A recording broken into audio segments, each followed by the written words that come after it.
Présidentielle au Bénin, le processus de distribution des cartes d'électeurs mis en cause.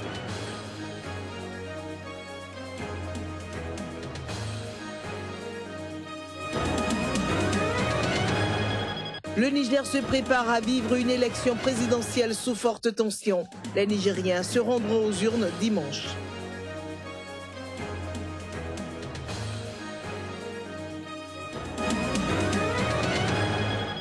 En Ouganda, l'opposant Kizza Besigye a été une nouvelle fois arrêté.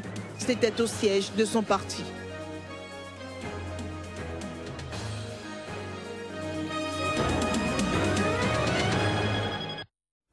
Bonsoir à toutes, bonsoir à tous.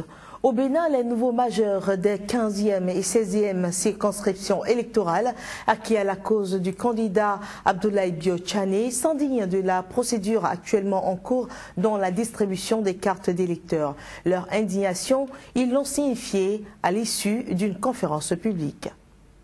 La cacophonie observée dans la distribution des cartes d'électeurs lors des législatives, le Bénin, dans le cadre de la présidentielle de mars, serait à deux doigts de vivre le même scénario, sinon pire. Les nouveaux majeurs sont marginalisés. Les nouveaux majeurs sont laissés pour compte, surtout dans le processus de la distribution des cartes d'électeurs.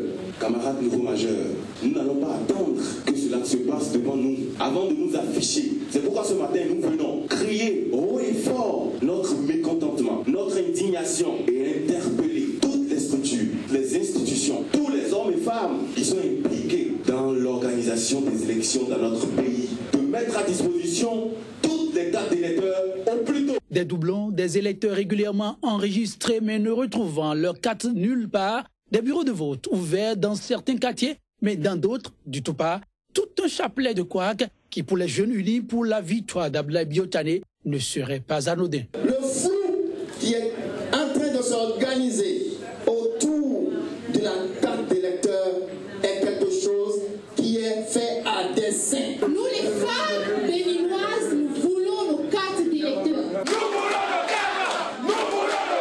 L'appel, tous espèrent qu'il connaîtra une suite favorable. Auquel cas, ces jeunes électeurs des 15e et 16e circonscriptions électorales n'excluent pas de prendre la rue à témoin. Dans le cadre de la présidentielle du 6 mars prochain, les différents candidats à l'élection présidentielle exposent leur ambition pour les communes. Une initiative à mettre à l'actif de l'Association nationale des communes du Bénin, ANCB. Eh bien, le bureau a reçu le candidat Sébastien Germain Ajavon qui a mis l'accent sur le renforcement de la gestion décentralisée et du transfert réel des compétences aux communes. Un point mentionné dans le projet de société du candidat. Suivons à présent un extrait des échanges entre Sébastien Germain Ajavon et Luc Atropo, président de l'ANCB. Aucun pays ne peut se développer sans la décentralisation. Vous savez, malheureusement, nous sommes, ou heureusement, nous sommes des chefs d'entreprise, et ce que nous disons, nous le faisons. Nous avons des structures déconcentrées, décentralisées, et ce n'est que comme ça que nos entreprises prospèrent. Et même quand on prend l'exemple sur des modules que je fais au sein de la fondation, nous avons les mêmes modules qui sont faits chez nous à 25 millions, l'État les fait à 50 millions. Ce n'est pas leur rôle normalement, ce n'est pas le rôle de l'État central. Si on ne met pas la pression pour que réellement il y ait la décentralisation, nous n'allons jamais avoir le développement. Et secondo, la corruption fera son bonhomme de chemin. Ceux chez qui nous avons appris la décentralisation, dès que le budget est fait, on alloue la partie de chaque commune. Si même les communes n'ont pas assez de cadres pour le faire, nous avons prévu que nous pouvons, au niveau de l'administration centrale, envoyer des cadres pour former et pour renforcer les capacités de ces communes-là. L'administration centrale ne connaît rien des communes, rien des quartiers, rien des villages. Seuls les villageois, seuls les élus peuvent savoir ce dont ils ont besoin en priorité. Et pour ce faire, nous avons prévu de rencontrer chaque année avant le budget de chaque année les conseils communaux pour discuter et nous entendre sur les priorités. Les élus ont insisté pour dire qu'il faut qu'ils sachent ce que chaque candidat pense de notre processus qui se meurt. Parce que nous ne sommes pas autant fiers de notre processus, nous savons qu'il y a encore beaucoup à corriger aujourd'hui. Et nous sommes contents des propositions qui ont été faites, qui seront envoyées à tous les élus, qui les liront et qui en jugeront. À nouveau, merci à vous et bonne chance pour les élections à venir. Toujours dans le cadre de la présidentielle prochaine au Bénin, Christian Moncia, président du mouvement CEL, Entendez Solidarité, Emploi, Liberté, reçoit le soutien des populations de Kadiaou pour son choix porté sur le candidat Sébastien Ajavon. Nous vous proposons un extrait de la déclaration de Christian Moncia au micro de Génial Afouda et Floris Dossa. Dans son projet de société, le président Sébastien Germain Ajavon a accordé une place capitale à l'accessibilité de l'énergie électrique, à l'agriculture mécanisée, les technologies de l'information et de la communication, sans oublier le sport et la culture qui constituent une passion pour lui. Le président Sébastien Germain Ajavon est non seulement un mécène pour avoir construit des salles de classe et fait des actions sociales. C'est pour cela que les jeunes du 12e arrondissement de Cotonou, rassemblés, s'unissent au mouvement CEL dont je suis le président. Et par ma voix, ils réaffirment leur soutien indéfectible au président Sébastien Germain Ajavon et lui garantissent le palais de la Marina au soir de l'élection présidentielle au 6 mars prochain. Le député Rachidi Gbadamoussi appelle le chef de l'État à jouer son rôle de garant de l'unité. C'est à l'issue d'une rencontre avec les hommes des médias cet après-midi. L'élu de la 8e circonscription électorale souhaite une élection apaisée et demande aux candidats de mener une campagne électorale basée sur des débats d'idées. Nous sommes en démocratie. Et dans une démocratie plurielle, c'est le respect du choix de l'autre. C'est l'adversité positive,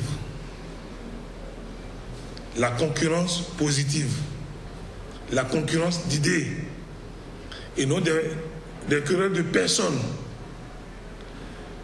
Et c'est pour ça que j'invite le président de la République, le docteur Yaya Boni,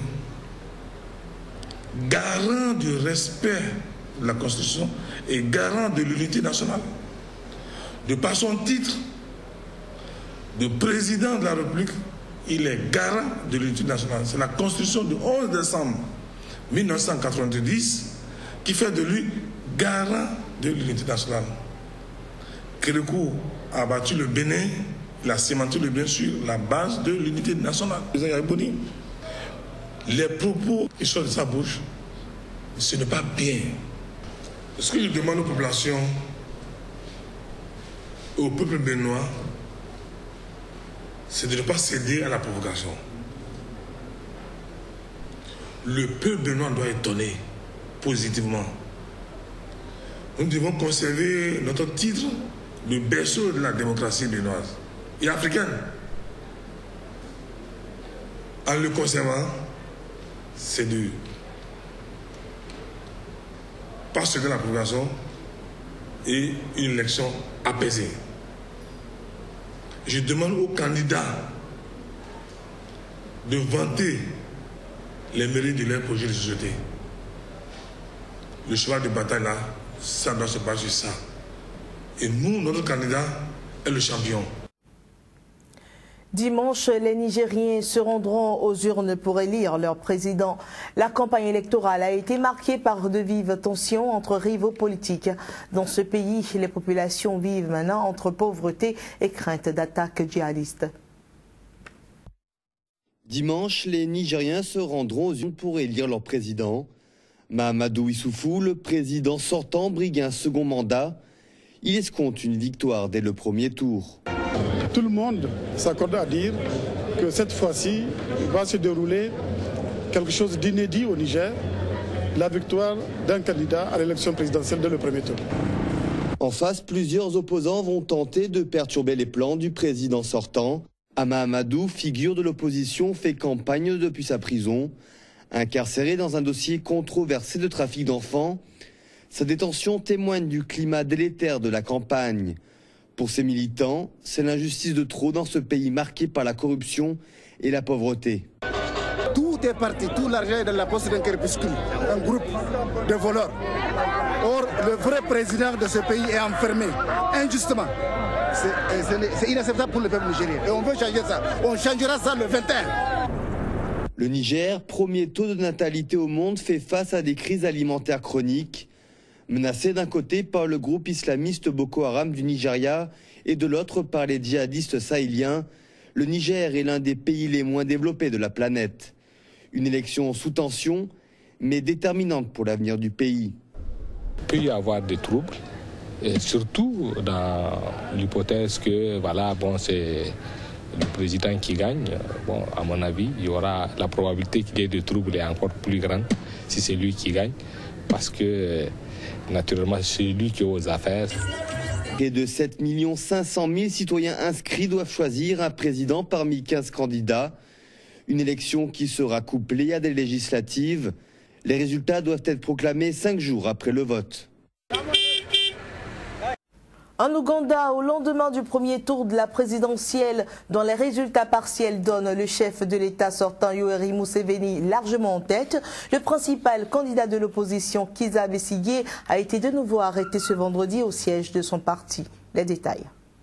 Brièvement interpellé lundi et jeudi soir, Kizza Besigye, le principal candidat de l'opposition, a de nouveau été arrêté ce vendredi.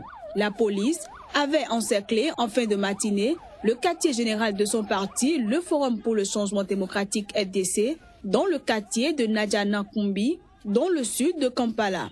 Pendant plus d'une heure, la tension a été forte. Les policiers en tenue anti-émeute tirant des gaz lacrymogènes vers les locaux du parti d'opposition et procédant à l'arrestation de sympathisants du FDC. La police est finalement entrée dans le bâtiment, d'abord pour parlementer avec Kizza Besigye, avant de finalement l'arrêter. Et selon un tweet de son parti, il a été emmené vers une destination inconnue.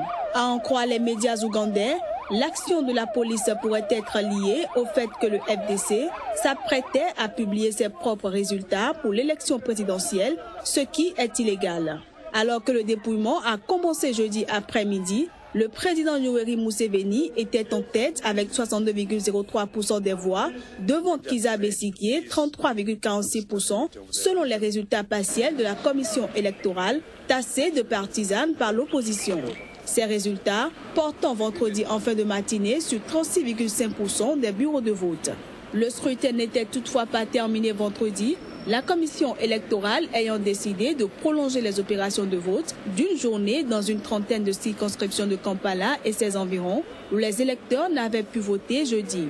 Notons que les résultats complets de la présidentielle devaient être connus samedi. 15 personnalités, dont plusieurs leaders de l'opposition en exil, bénéficient désormais de l'annulation des mandats d'arrêt internationaux contre elles. Et là, nous sommes au Burundi. La justice burundaise en a ainsi donc décidé ce vendredi. Une décision qui pourrait permettre de relancer les pourparlers actuellement au point mort entre le régime du président Pierre Nkurunziza et son opposition. La quasi-totalité de ces responsables se trouvait sur une liste de 34 personnalités politiques, de la société civile et des responsables des médias indépendants accusés d'être les instigateurs de l'insurrection. Jusqu'ici, Bujumbura a refusé d'engager un dialogue inclusif avec son opposition en invoquant notamment ses mandats d'arrêt malgré les pressions de la communauté internationale. Puis en Guinée, il faut dire on a noté la suspension ce vendredi de la grève illimitée déclenchée le 15 février dans le pays pays. Et donc les coalitions de syndicats à l'origine du mouvement qui a perturbé sérieusement les activités à Conakry l'ont elles-mêmes annoncé. Il a également été indiqué par le porte-parole des centrales syndicales ayant appelé à la grève que tous les syndicalistes arrêtés sont libérés. Les responsables de la CNTG et de l'USTG ont fait état d'engagement du gouvernement concernant la satisfaction de 12 des 13 points de leur plateforme revendicative. Et voilà qui vient mettre un terme à cette édition, mesdames et messieurs, que nous vous remercions d'avoir suivi. Restez donc en compagnie de nos programmes agréables.